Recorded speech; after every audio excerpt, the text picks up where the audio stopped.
કે ચકલા કોઈથી બાજ ન બને યાર. ચકલા ગમે એટલી ફાકું ફફડાવી બાજ થોડા બની શકે. ચકલાથી બાજ કોઈથી બનાય નહીં. શું કામ? કે ઘરે કુંભાતલ કેહરી અને ભુજબળ પંજા ઘા. ગાંડી ગીરમાં તમે વયા જાઓ તો ડાલા મસા ડણક્યું દેતા હોય હાવજ ગાંડી ગીરના. તમે હાલ્યા જાઓ અને એક ખાલી ડણક ભાંગતી રાતની ઘે ઘે ઘે ઘે ઘે ડણક સાંભળો તા કાળ જ્યાં થથરી જાય. ખાલી ડણક સાંભળો તા 2-3 નાડાવા નહીં, 2 ખેતરવાતો હોય, શેટો બેઠો બેઠો ડણક મારતો હોય. અને જો તમને થથરાટ આવી જતો હોય, તમે એવું સાંભળેલું કે ડાલામાં તો કોઈ દી ડણક દઈ અને ડેઢકા હારે ધીંગાણું કરવા ગયો ન જાય. શું કામ? કે કરે કુંભાતલ કેહરી અને ભુજબળ પંજા ઘા.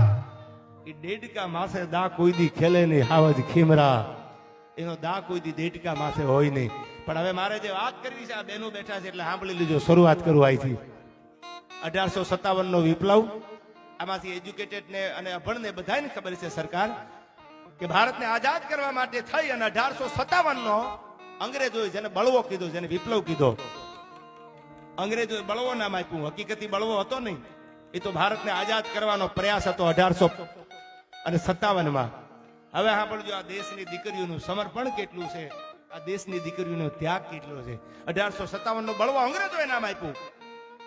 1857 નો બળવો આ ભારતનો પહેલો શહીદ, જેને ખાલી આમ કાલટીસ નાકે અડાડ્યું અને ફોરમ બદલાણી અને અંગ્રેજ હુકુમતની સામે બંદૂકનો ઘા કરી દીધો કે તમારી નોકરી, તમારો પટ્ટો, તમારી બંદૂક તમને મુબારક છે.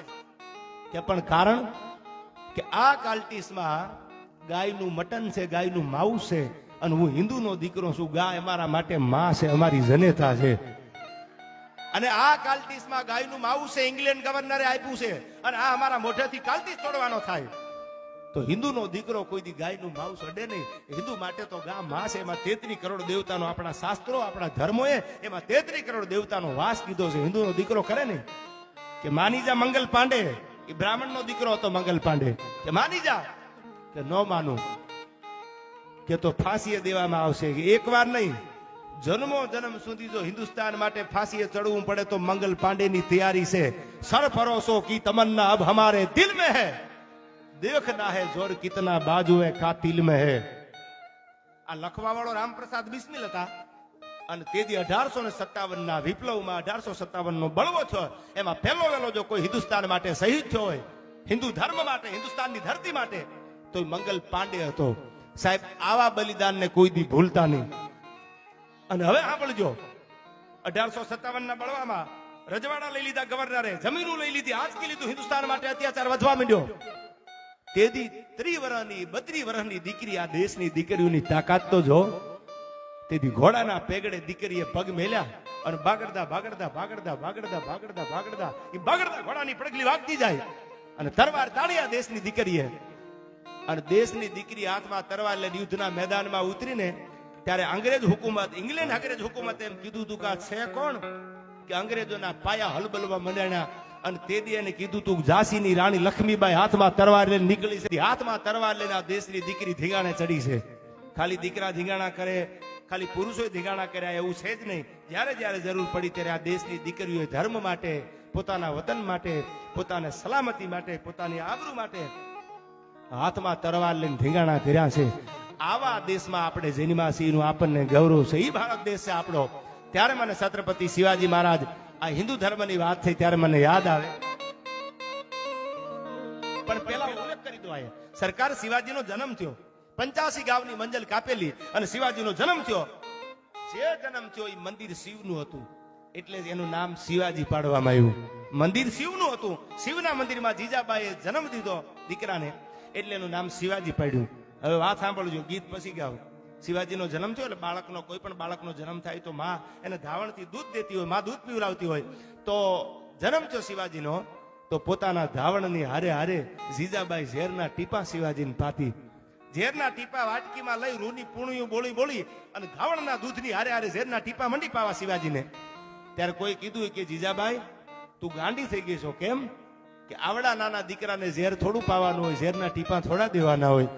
તેથી જીજાબાઈ એટલું કીધું તું કે હું ગાંડી નથી થઈ ગઈ, તો કે મારા ધાવણના દૂધની હારે હારે ઝેરના ટીપા શિવાજીને એટલા માટે પાવશું હું કે હિન્દુસ્તાનની ધરતીમાં ઔરંગઝેબનો મધ્યાન તપે છે અને હિન્દુના મોઢામાં ગાયનું માઉસ નાખી અને ઇસ્લામી ધર્મ અપનાવવાની વાત કરે છે. અને આની સામે મારો શિવો જેથી 22 વર્ષનો થાય, તલવાર લઈને જેથી ઔરંગઝેબની સામે મારો છત્રપતિ શિવાજી ઉભો હોય, તેથી ઔરંગઝેબના બાપની ત્રેવડ નથી મારા શિવાને હરાવી શકે. તેથી આ દુનિયા દગો કરીને ઝેર આપે ને એટલે ઝેરનો બંધાણી બનાવું છું. મારા શિવાને ઝેરે નો કાંઈ કામ કરી શકે. મારો શિવો ઝેરની સામે લડી લે. એટલા માટે હું શિવાજીને મારા ધાવણની હારે હારે, દૂધના ટીપાની હારે હારે ઝેરના ટીપા પાવશું. મારો શિવો ઝેરનો બંધાણી થઈ જાય અને હિન્દુ ધર્મ માટે મારો શિવો તરવાર લઈને એકલો ધીંગાણામાં ઉતરી જાય અને મારા સનાતન ધર્મને, મારા હિન્દુ ધર્મને, જે હિન્દુના મોઢામાં ગાયનું માઉસ મૂકી અને ઔરંગઝેબ ઇસ્લામી ધર્મ અપનાવવાની વાત કરે છે, એની સામે મારો શિવો તલવાર લઈને યુદ્ધમાં ઉતરી શકે. એટલે હું શિવાજીને ઝેરના ટીપા પાઉં છું. અને આ છત્રપતિ શિવાજી માટે, આયા જબરજસ્ત હિન્દુ ધર્મ માટે આ ખારવા સમાજે બલિદાન દીધા છે, ત્યારે મને ગાવાનું મન થાય.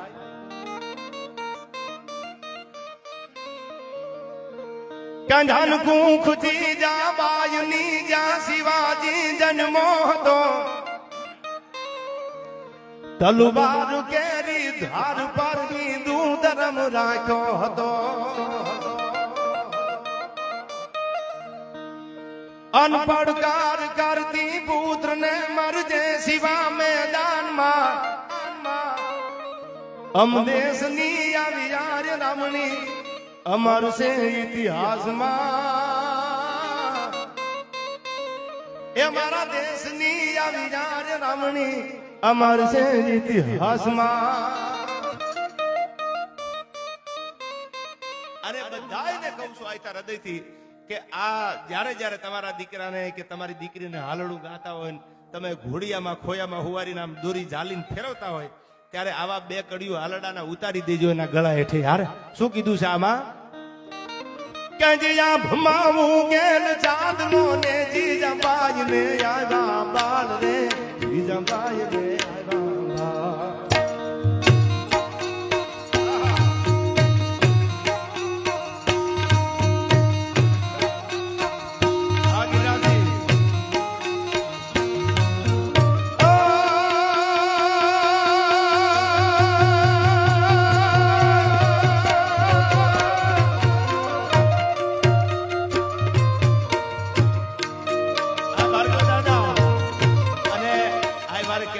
પણ અમારે જિગ્નેશ દાદા જે આપની સમક્ષ જે કથાનું પૈપાન કરે છે, એમના ભાઈ ભાર્ગવ દાદાની પણ હાજરી છે.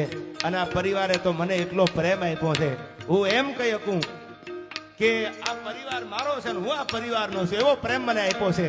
અને ગમે એમ તો બ્રાહ્મણનું ખોળ્યું છે. યાર હર હર મહાદેવ.